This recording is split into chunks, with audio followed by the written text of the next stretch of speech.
Good morning. This is just a reminder that we are recording this meeting and we'll post it later on the VOLTHA channel or VOLTHA playlist. And so we are in the middle of Sprint 2 for VOLTHA 1.1.0, and we're targeting to close that sprint on this Friday. So just a reminder on schedule. We do have a couple new items to review that have been open since the previous meeting. So we'll go over those first, and then we'll go over the open items in the sprint.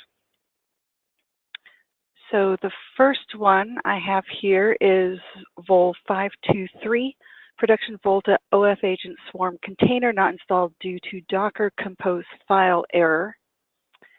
And this came in yesterday. And I don't know if anyone on the call has had a chance to take a look at this yet.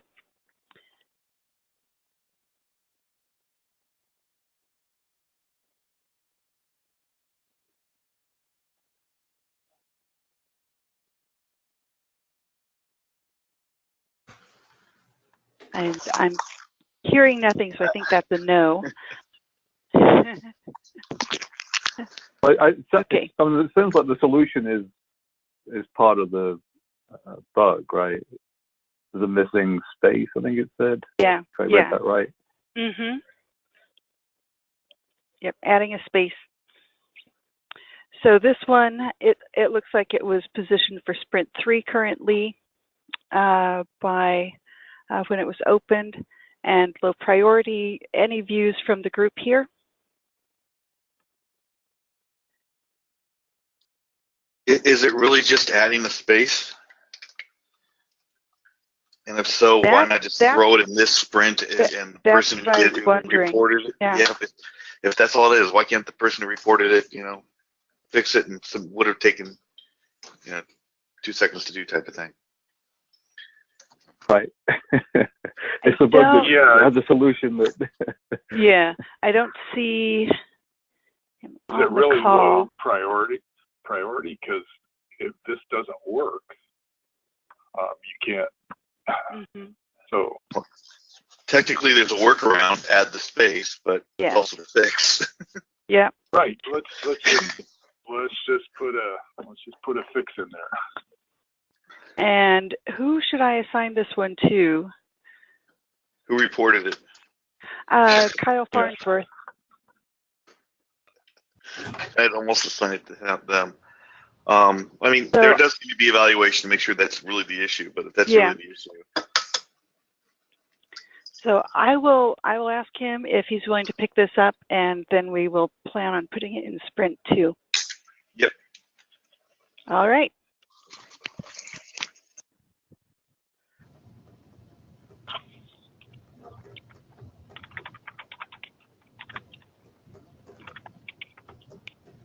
And then the next one is Vol 521.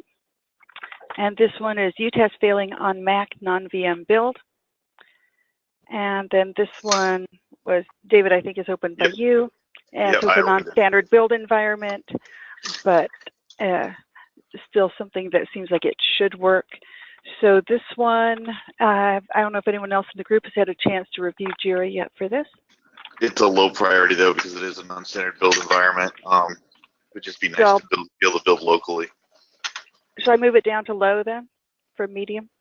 Probably. I think that makes sense.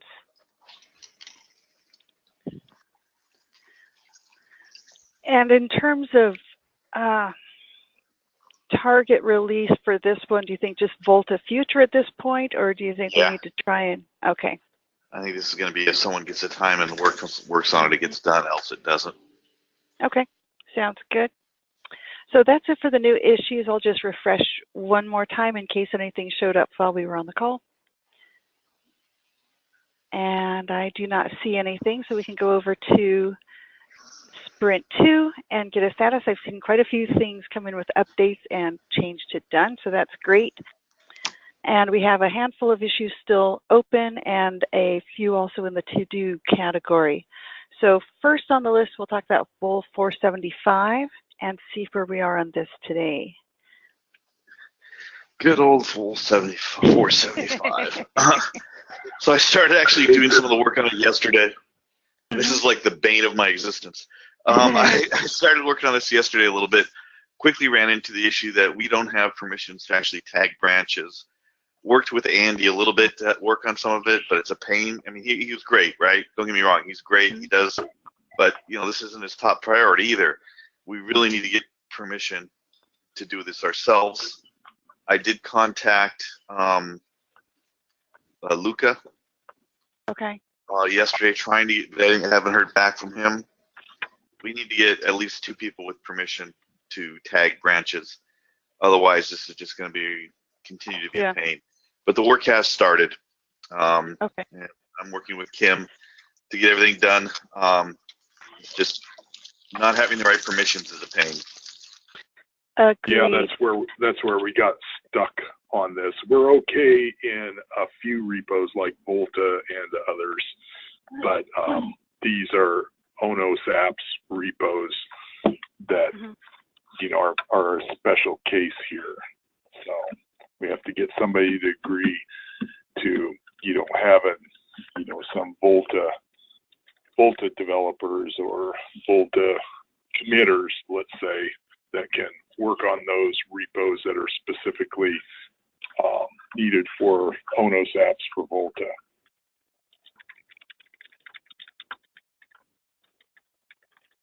Okay. And in terms of, so I know you said you're working with Jonah. Would he be one who'd be able to help get the permissions for folks, or do we need to go to someone else for that? When I hear back from Jono or Luca, I will Or Luca, that's next, right. Yeah. Okay. Sorry. I was talking to Andy, and I said, Andy, who could give me permissions? He's like, well, I'm not quite sure. Check with Luca. So it becomes this, Okay.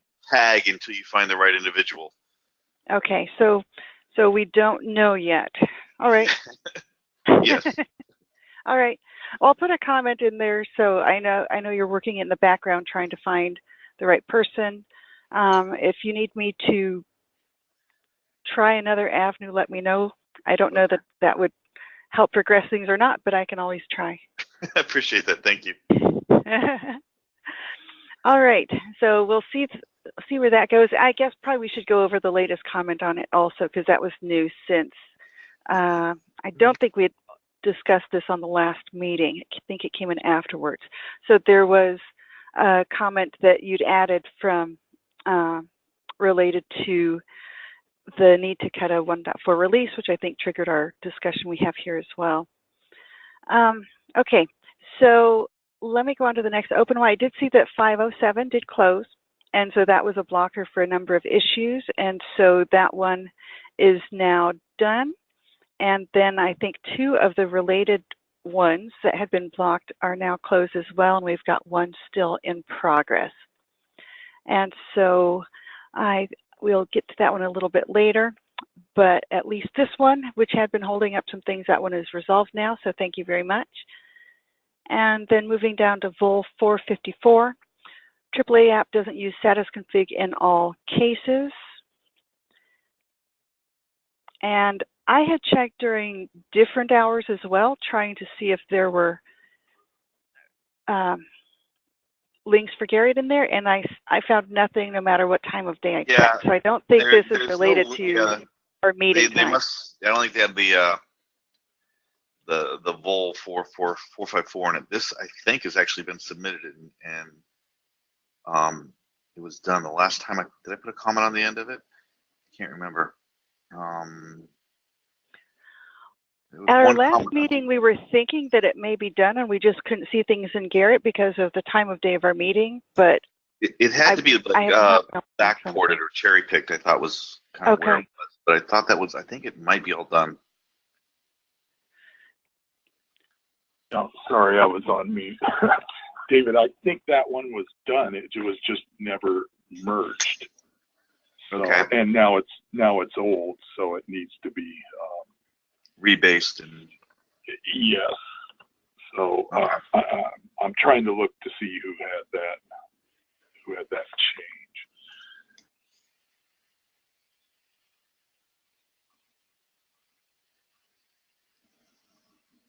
Okay, so it sounds like likely there's still some more work to do here because of the age of when this was done, and since it wasn't merged. We think this can still happen this week for the sprint? Yeah, I think so. Okay, so we'll check in again on Thursday and see where this one is. Any other comments on this item before we move on?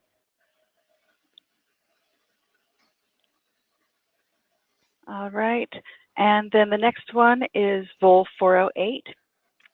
And this is all external software versions should be nailed down.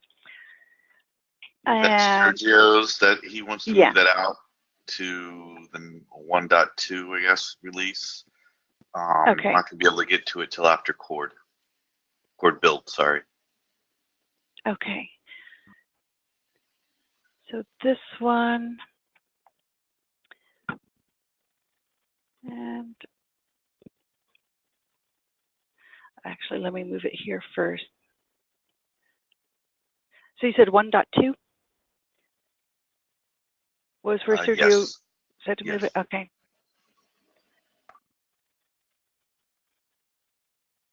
And then for now, should I just, I think move it to Sprint 3, and then we can get a status on him if that Sprint's okay or if it needs to move further out. Yeah. I'll place it there temporarily. Okay. Thank you for that.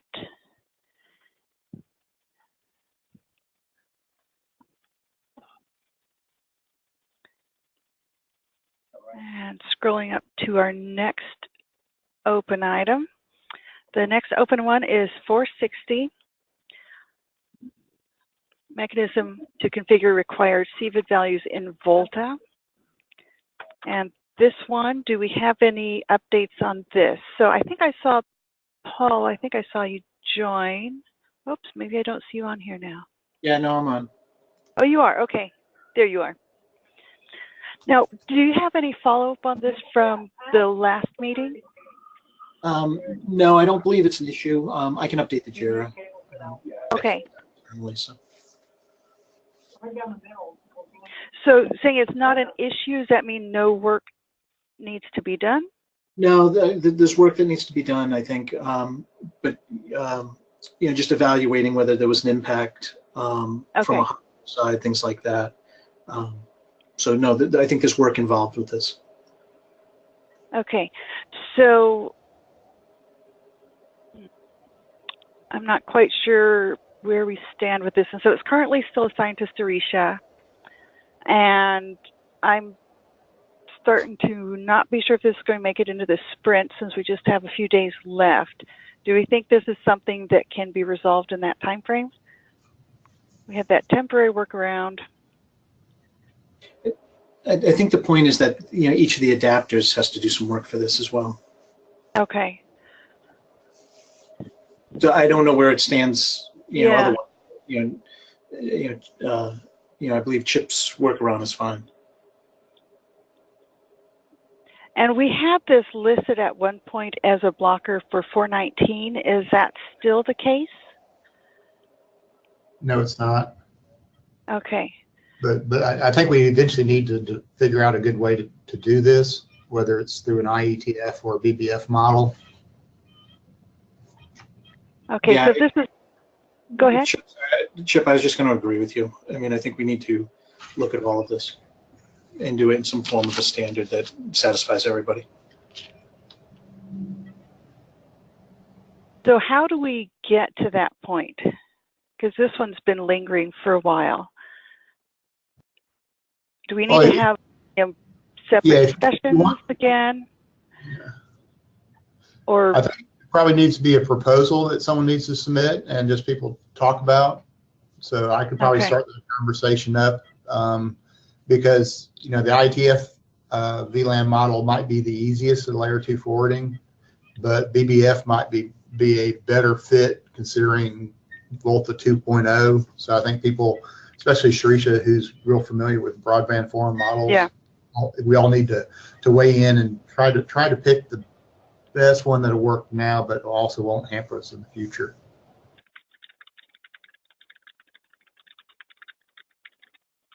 Chip, we can help you with that as well. We've got somebody that works, an architect that's very familiar with broadband forum and that. So we're happy to help along with you and Surisha. Okay, I'll just send something out to VOLTHA discuss, and everyone just pile on, and I'll try to do a pro and con of each one, and people comment to that, make corrections or counterpoints as see fit. All right, sounds good. Thank you.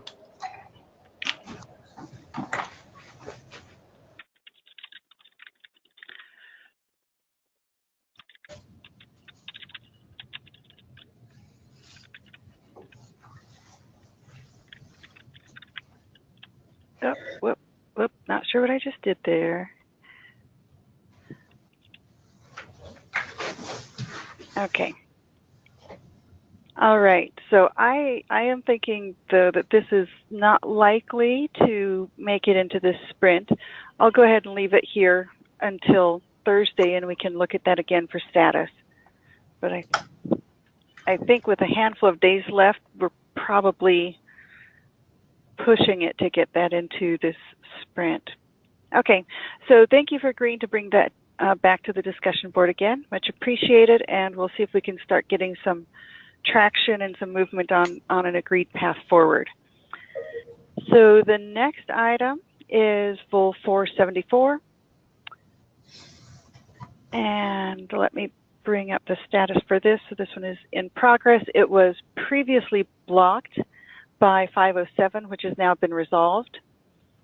And I do not know if we have any, I don't see a new status on this. Do we have anyone who can speak to this on the call? Yeah, it is merged already. It is merged. Yeah, I can close it. Okay, great. All right. Good to hear. Thank you.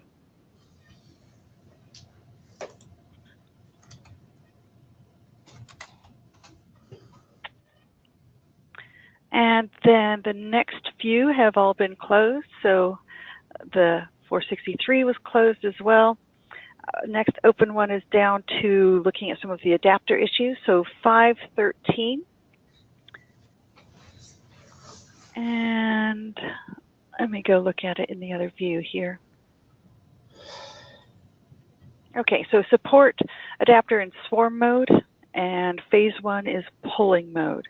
Do we have a status update? Yes. Yeah, so we have finished the coding, we're testing, and we're targeting Thursday to integrate that one. Submit that one.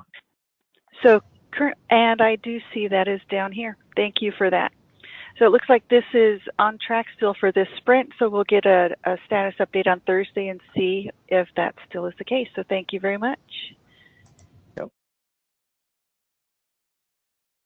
And then I think we have a couple related ones here. Yeah, same story for this one. Okay. I mean, same status. All right. And then 516. This is a test one. Yeah, so I think we have that one. The other work has to be done first. So once 513 and 14 are complete or ready, then 516 the test. So this is in progress. So again, we hope to complete by Thursday. Should I go ahead and change this one to in progress then? Oops, it's not going to let me change it on that screen. Let me go.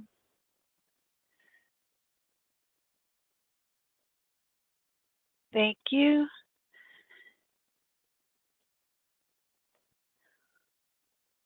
And then the next open one is 419. We briefly talked about that one just in passing, and I removed the link for it being blocked by the other JIRA ticket. So let me see if we have a status update here. I see we do have +1s. Okay. Do we have an update on VOL 419 today? Yes, Steve's taking a look at it right now. Okay. He started a review on it yesterday. He was out Friday. I think I was out Friday too. And he was hoping to have an update by noon his time, but I'm not sure which time zone he's in. Okay. Or if he got pulled off on something else yesterday afternoon. Yeah, but it looks like this one is on track still. So that sounds good. I have some, oh, yes? I have to update something on this one. Last time what we discussed, there was a question like why do we use VENet versus PON? There are some questions from Sean as well and some others. So I'd like to clarify on that. When we use the VENet as a port, owners will not see VENet as a port. They will see only the UNI and NNI. The VENet internal, that WT385 says it stays within the VOLTHA itself, not from the owner side. I don't know who raised that question, but I just like to clarify on that. Second question was about who is using the VENet, the adapters. So I asked this question as well to the HCore developers. Are they using the VENet? Which I got the reply no. But actually, when I look the source code of the HCore adapters, HCore adapter is using VENet rather than the PON. So it's more than one vendor is using the VENet. Niren, I think just a small correction. What we are, if you look at the HCore code, we are using it as an Ethernet uni port, not as the port type as VNet. So what Kim said was we did not exactly test with the changes which you guys have provided.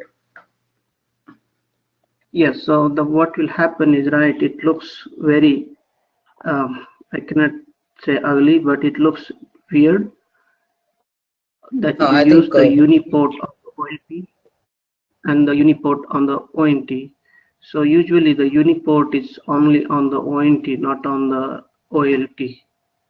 So OLT can only talk in terms of PON or the VENet, the way the WT385 has described. So what you can do is, instead of using that as a uni, you can just use this one as a VENet, okay? And that's all you need to do is, so it looks better for your adapter at that side. It's up to you. You can continue to use the unit, but it doesn't look nice. No, maybe I'm not sure about this one, but the changes before our POC itself, those changes were not there. Like those changes were introduced after our POC 3 timelines. So maybe I think we need to plan to take your changes and test. Okay, but as far as I can see is you want to continue with VENet. Like you can change the unit to change the port type from unit to VENet, but as far as the conceptually you are aligned with the WT385. That's all I can see it. Yes, conceptually we are aligned with WT385. Even I say that. So only the Nokia and so far HCore are the only one who are aligned with that. And I had one more with this. Do we support this one union multiple VNets, or only one-to-one uni-to-one VNet support? No, okay, as per the WT385, it's one-to-one mapping. That's the reason they introduced that VNet as a mapping. Okay. So you can have like multiple VNets across the ONTs or the same ONT, it doesn't matter. Okay. Fine, thanks.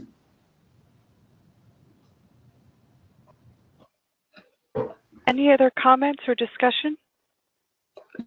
So I just have the comment on this. Whenever this feature will be merged, please don't break our VENet. That's all, because we're not really going to test the PON port as our change.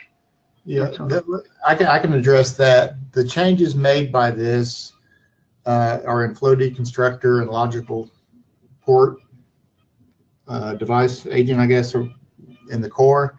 And there is absolutely 0 lines in both of those files that have to deal with PON port or VENet. So this has absolutely 0 mapping to those port types. And in fact, there's only one mention of VENet port type anywhere, and that's in the default flows on the ONT, which this does not address. Or without this change as well, we are able to work with multiple ports. So that's the conflict we have it right now. So that's the reason I'm suggesting is like when you make this change, don't break the VNet.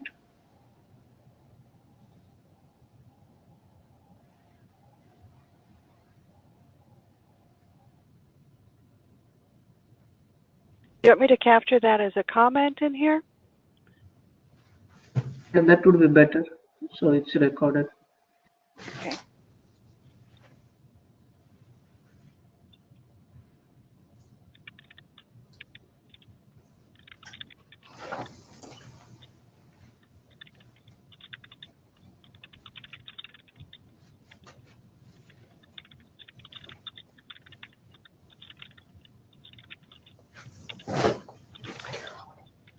And let's see.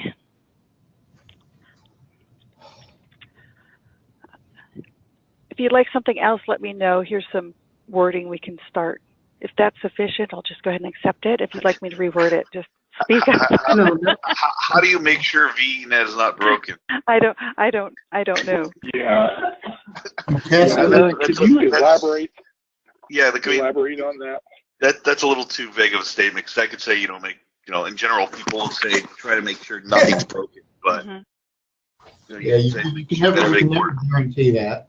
But I mean, we've had this patch out for 8 weeks, waiting on Nokia to take a look at it, and it hasn't broken their code yet.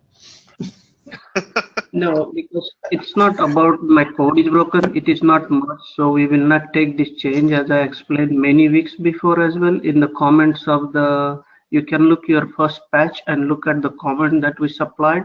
We said very clearly, WT385 supports only VNet. So we only support VNet. We don't support the PON. That's the stand.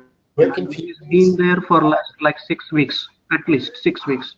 Let me finish. Okay, it was there at least for 6 weeks. So you cannot comment that you're waiting for Nokia on that part. Okay.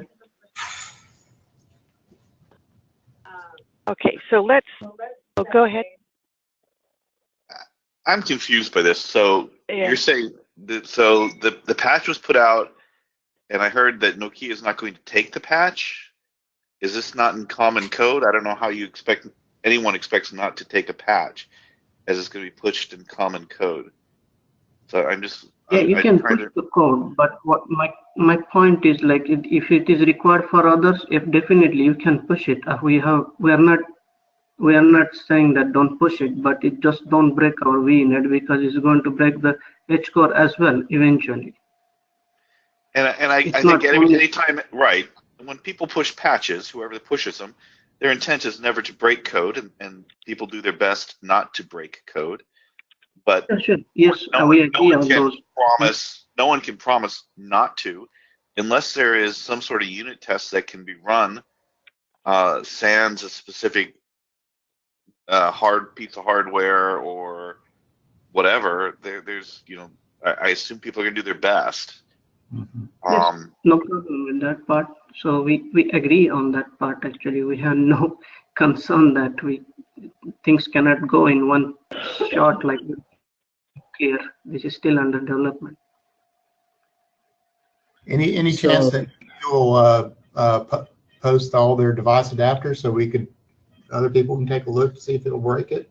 Yeah. Well, I mean or people who are like Nokia could take the patch, not kind of do a cherry pick of the patch into their current code base, run it against their current code base, and verify it doesn't break it. That's about the only thing that can be done, unless all code is in the open source. You can merge it. You can merge it. We will try picking up from there, and we cannot promise when we can verify that, but I'll make sure it will be tested from my side.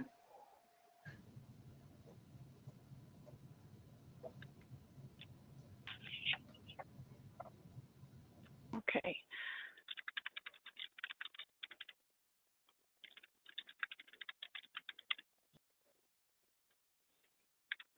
Okay, so is something like this going to work for the note for all sides?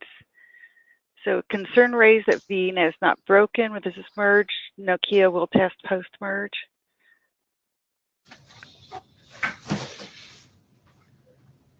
As well as I prefer like even the edge core should do it after they align to the VNet and retest it. So that will be better choice as well. Like it's not only the Nokia. Okay. Because that way you have more than one adapter which has been working with this way. Yeah, I think that's reasonable. We have a lot of things in flight right now, but I think this one could be cherry picked in, and we can see if it's all working. That is before it's merged. So yeah, but Kim, we'll have to talk about that.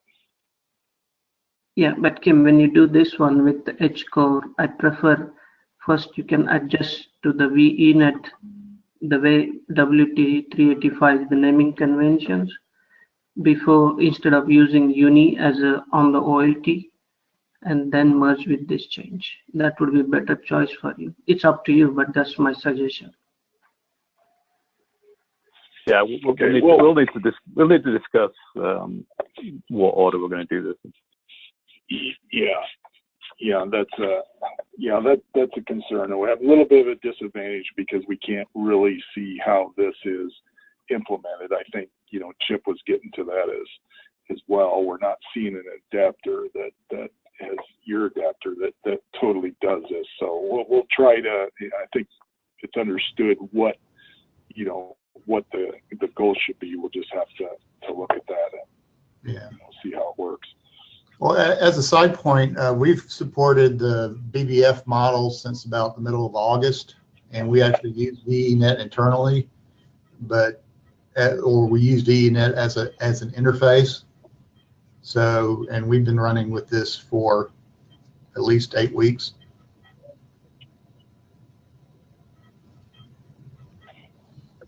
Okay, well that's good to know, Chip. So I think it makes sense just to look and see what how aligned edge core adapter is with what you have working. I think there'll be some clues in there as well. So we'll just have to take a look at it. I'm not sure if we maybe need a tracking issue to make sure that the edge core the edge core adapter will be able to do it as well.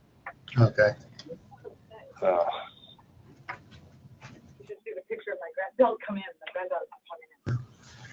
Yeah, and Ken will help you on that. We're actually spinning up a developer on the edge core right now, but it's going to take a little while to get the build environment and learn how to download code and all. Okay, Chip, let me know on that directly. It should be pretty straightforward to get it set up. The instructions there. I just want to make sure, if there's something deficient, just let us know. Okay. Okay, any other discussion on this item today? Just one side note, Chip. Yes. When you're doing the testing, in the CLI there is the test option, and in that test option there are the ability to push certain flows down to the adapters and the devices. Just make sure you go through that, because I know like you're removing some flows, some default flows from the flow decomposer. Just make sure if the CLI is broken, the test, just adjust it with what you're putting in.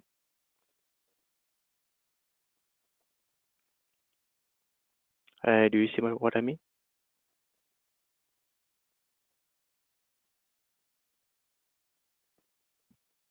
Chip? Maybe on mute. Oh, I'm sorry. I was on a side discussion. Oh, okay. So what I meant is in the CLI, under the test option, we have the ability to send like EA-pole flows to the adapters from the CLI, like it goes to VOLTHA, to adapters, to the devices. in your change, you're making changes to the flow decomposer, and I can see like you're removing some of the default flows that was there. Just make sure when you're running the CLI that we can still push flows down, and if that's broken, let's just adjust the code accordingly. Okay. Sure. Thanks. Any other comments? Okay, I will go back to the list.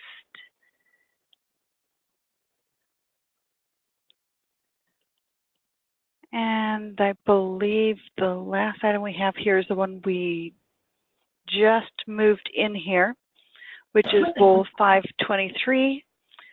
So let me bring that back up here. Oops. So this one, I will see if Kyle can pick this one up to put the change in. And then, actually, let's change this as well to 1.1.0. And then I think that takes us through the issues that we have for Sprint 2 for today.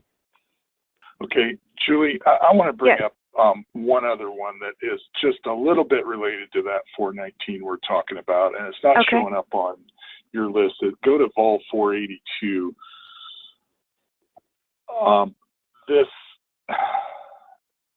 This one is related to disable, re-enable, and Broadcom ONU adapter.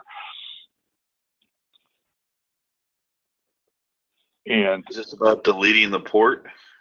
Yes, yes. And I didn't think this was going to, generate as much discussion as it did. Go to that review that's currently pending there. That 6310. 6310. What next one down? 6310. Yeah. Yeah. Oh, wait a minute. This is not the one.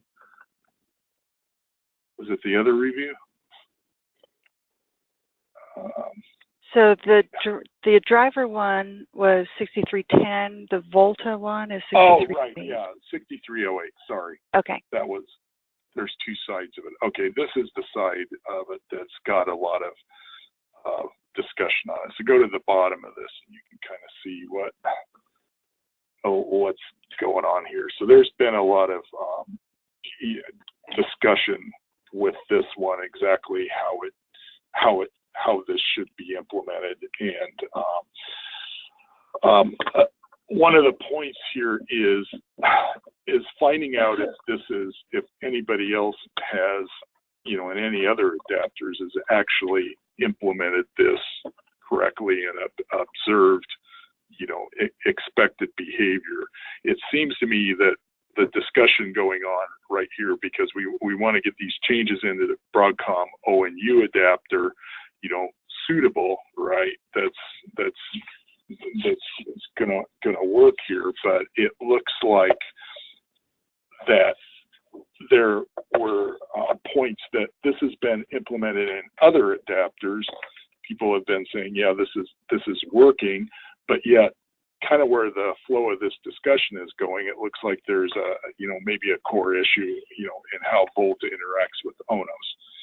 So I'd kind of like to bring this up a little bit and find out, okay, have people demonstrated with ONU adapters the disable re-enable mechanism, and where can we go with this, because this is kind of holding up some other changes that we have to go in there that make all these things work.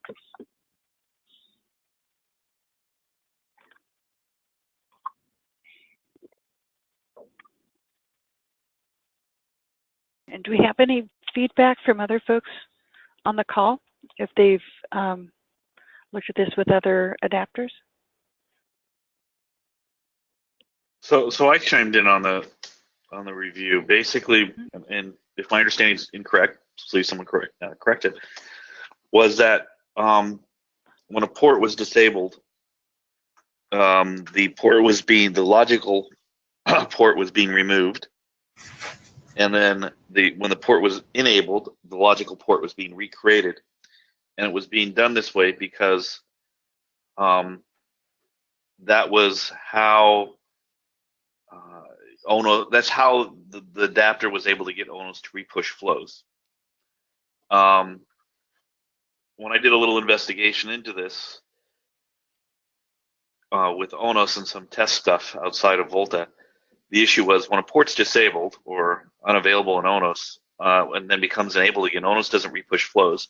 The only time Onos repushes flows is when the switch, the switch that it's controlling, reports that its flows are different, I guess, than what Onos thinks it should have. And that's when Onos will recorrect the switch. So if VOLTHA is reporting to Onos that all the flows have been accepted and they're all there, then Onos won't repush flows. And I think that's correct behavior in terms of OpenFlow. So my question is if the flows are already down in VOLTHA and a port is disabled and then re-enabled, isn't the information already in VOLTHA, or enough information already in VOLTHA to reprovision that PON port without deleting it? That logical port without deleting it?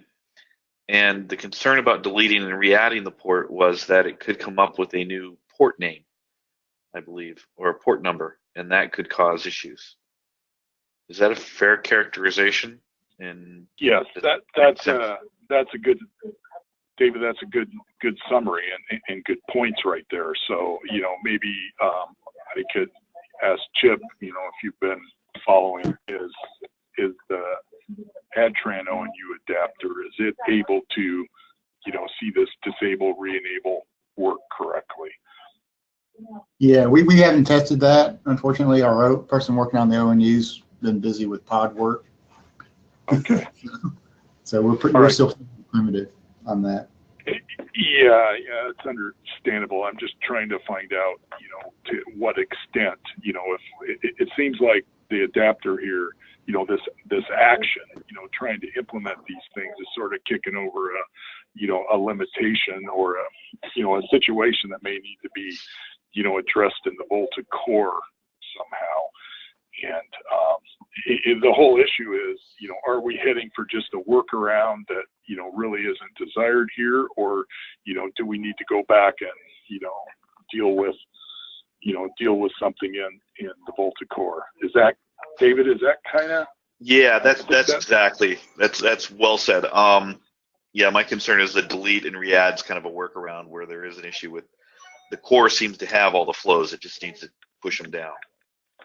Yeah. Okay.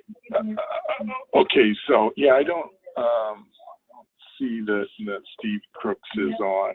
That he can address to this, but I think this is going to end up holding up maybe some of the the functionality we're about to deliver for the previous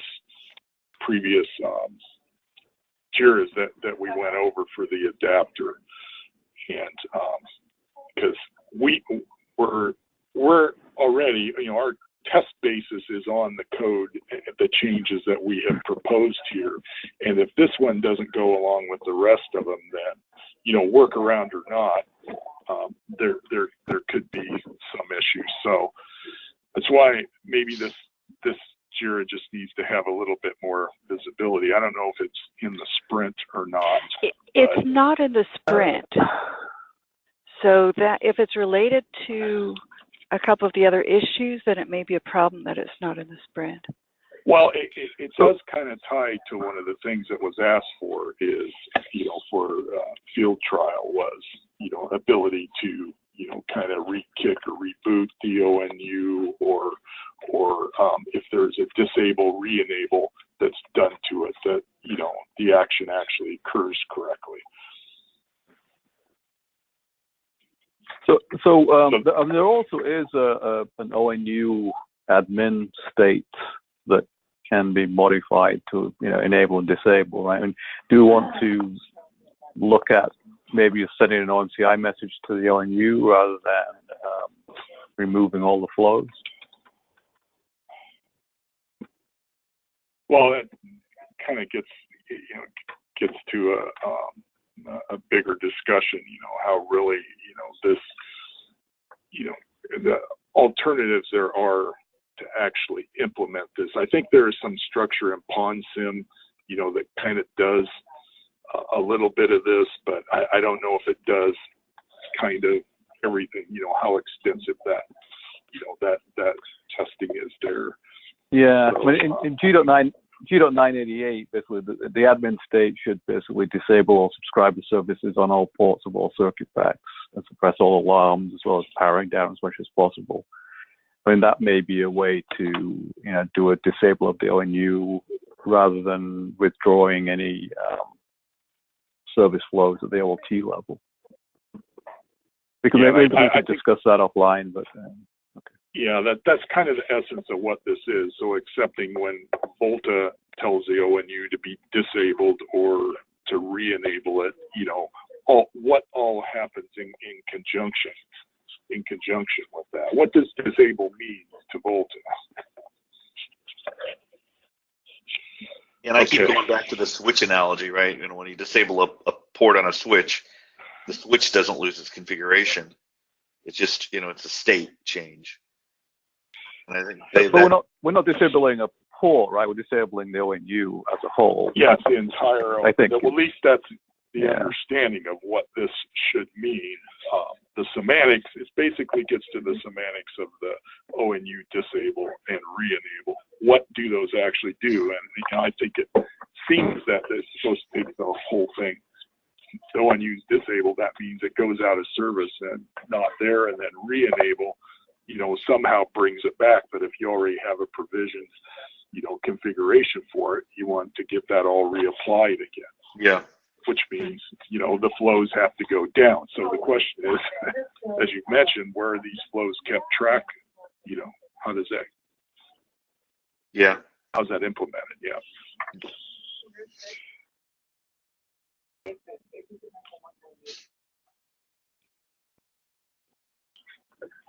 Okay, Julie, I don't think we have quite a quorum to, be able to discuss this further, and it probably, it's probably like 419. It kind of involves maybe some special discussion here, but I think at minimum this probably ought to be moved into. I'll try to tie this, whatever other JIRA there is to this issue that's going to depend on it, and then I think it needs to be moved into the sprint. So to save time here, I'll take care of that with you directly. Okay. Yeah, because I don't see any links to other issues for it today, so we can get that linked up to the other one, and then, like I said, plan to move it into the sprint. Hopefully. So that this is kind of a stealth issue, right? That's sort of, it's kind of a dependency for all the rest of the stuff, and I didn't really think it would hold out this long, but it's been, it's been here for about, in the state for about 2 weeks, almost. It has, we've come through this, so we've got to get a resolution on what needs to happen here, what the proper behavior is, and there's also other OLT adapters besides Edge Core that need to interact with this, the Sienna adapter in particular. So, okay. All right. So we'll see what can happen there. So is your thought that you'll kick off some discussion on VOLTHA Discuss? Yeah, I'll at this point to try and get a broader audience. I'll clean up the issues, and put something on VOLTHA Discuss and see if we can't. Okay. I'll ping some directly, but it's going to make a dilemma for us here. If we can't get a commit on this thing, that's going to block, closing out all those other issues that were slated for field trial. So David, that kind of gets to the point. Is we may need to have a workaround to start with, but then we have to have definitely a priority tracking issue to come back and revisit that directly because the deficiency has been noted. Yeah, I get that. My concern is always once a workaround's in place, it's very hard to go back and get something rechanged just because all of a sudden it becomes a lower priority. I mean, we've all experienced this, and even with the best intents, it happens. Yep. Yeah. But really, that's not. It wouldn't be the first time we've guaranteed not done it with VOLTHA, and it'll just have those things that get pushed to the background. Once they start becoming a pressing problem, we deal with it. I get that. And I don't think this one is going to go out for long, because as other people start implementing this in adapters, we're going to get some experience on. All right. Now this is a common issue, and it's got to be addressed. Yep. Okay, good. All right. Okay. Any other items that need discussion today? We've got about 8 minutes left. Hi, Julie. I raised a couple of, I raised one ticket today, and I'm under the process of raising one more. Those are for the HCOR and the Broadcom ONU. So if they need any clarification, they can ping me. Otherwise, if it is clear from the ticket, that's good enough. Aaron, did you say those tickets were already in? I just see a new one. This was not there when I refreshed it previously. Yes. Okay, here we go. So here's VOLTHA 5.4. And one more in the process of being entered. Okay, thank you. So let's go over those. Report ONU detect state using adapter agent, forward ONU detect state. Let's see. It's recommended that the adapter should use forward ONU detect state interface to communicate ONU defect state to ONU adapter.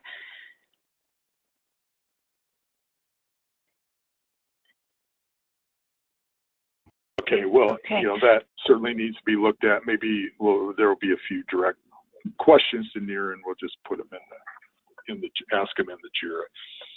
Okay. And then this one likely, I think, would get discussed again on tomorrow's call. Tim, would that be right? This way people can take a look at it prior as well. Okay, any other questions on this one right now or comments?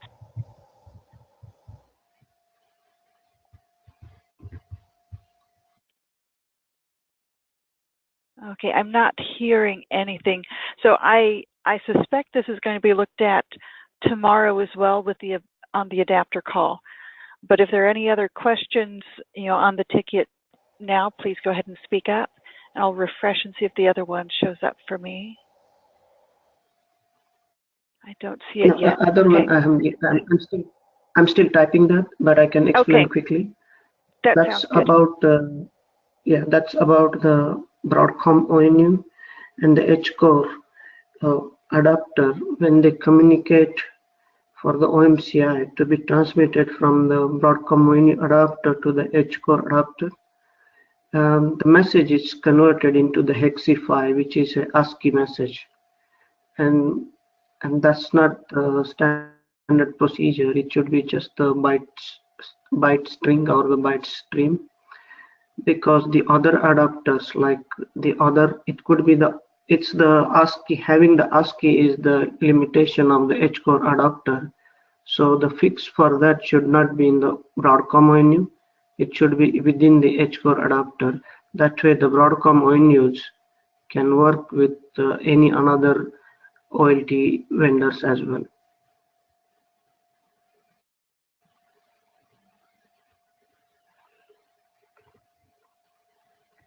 Oh, sorry, I was stuck on mute. Yeah, that sounds reasonable. That's a reasonable observation. So get that one in, and we'll, have a look. What's current the standard?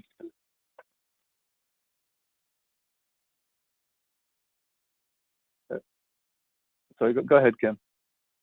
I was just saying, there's an existing interface, existing methodology that Broadcom ONU was using, to interface that message to the, to whatever OLT is using it. And Naren's point is that there should not be a change in that for, when the edge core adapter is used as opposed to the existing, Broadcom OLT adapter.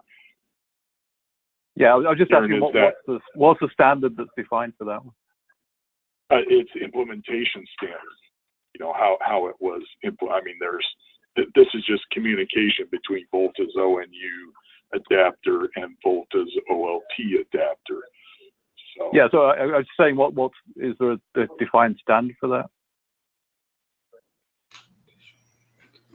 No, I think maybe Sean pointed what standard needs to be followed, because as Niren said, this, but we should not do it at the Broadcom ONU adapter, and it has to be at the edge core OLT or ASF OLT adapter. Maybe someone comes and says that it should not be at the ASF OLT adapter, maybe at the ONU adapter. So I think maybe someone has to define the standard where it has to do that, so everyone can follow. That is what Sean pointed. Yes, I can explain on that. As per the standard, if you look the OMCI message, it's just the bytes. So the ONU adapter should not worry about how the OLT adapter will translate those bytes into the ASCII or something else. So ONU adapter, when it transmits the OMCI message towards the OLT adapter, it should give in the form of bytes, just as the standard has defined. So after that, the OLT adapter should take care however his hardware is required, translating those bytes into. So in case of the edge core, if the edge core requires those bytes to be translated into the ASCII because of their edge core hardware, so that should be done inside the edge core, but not inside the ONU adapter. That way, the ONU adapter will be staying as compliant to the standard behavior, and the ONU adapter can be interoperable with any another OLT vendors as well. That's my point. And that's how the standard is as well. Okay, we'll take a look. Yeah, and any comments from Sienna would be appreciated, because this Broadcom ONU adapter was owned by the Sienna, so any comments from the comments and then this one is appreciated. Okay, yeah, Naren, the point is understood. So when you get that issue in there, I understand it pretty well, and we'll discuss it on our site, to come to a conclusion, and we'll also put we'll put findings in the JIRA.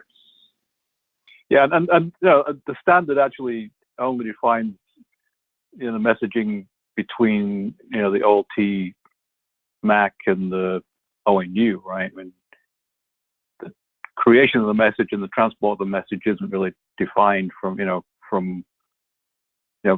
beyond that point, right? I mean, there's all kinds of encapsulation that has to happen for that message to get down to the OLT to be sent, right?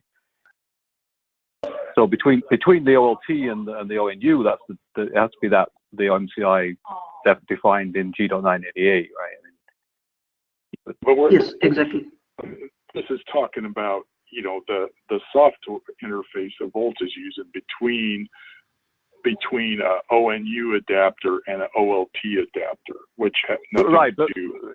Yeah. So it's not. I mean, that's undefined. I mean, right. You have a preference that you'd like to see the format of the data to be the same as it is on the line, but that's not. There's no definition for that interface should be, external to the OLT uni interface, right? Oh, I'm sorry, ONU interface. But we'll take a look at it. Okay. Okay, so I think that is it. We've got a couple new issues, and primarily on the adapter side for both of those, sounds like.